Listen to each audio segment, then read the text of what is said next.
तुजी चिंतना देवाची न्हय मनशांची.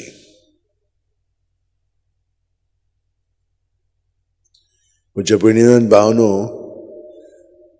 आमी प्रत्येक सुस्कारान जेजूच्या एकवटान रावता. आतां कितली खोलाय आयिल्ली आहा ती पळयात.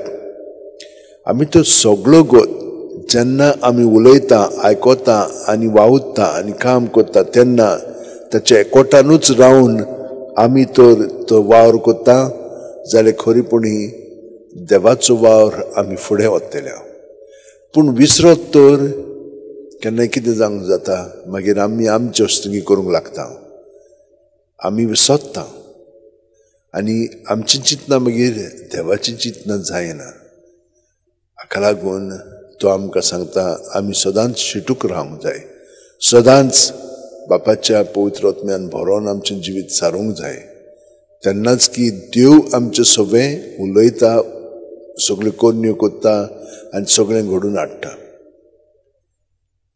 हे भाशेन नोएक आनी ताच्या सगळ्या जाणांक देवान हे देणें दिल्लें की कोणूच तांकां वायट करचो ना म्हणून.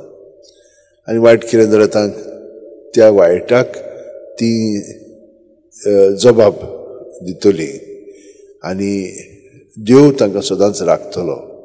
म्हणटच म्हज्या भयणीनो आनी भावनो, आमी आतां जेजूच्या एकवटान आमचें जिवीत सारया. ती दोगां भुरगीं फातिमाक जी सायबीण मायचे उतरां आयकली तांचो आयज आमी उगडास करता. ती ल्हानूच आसतना मेली.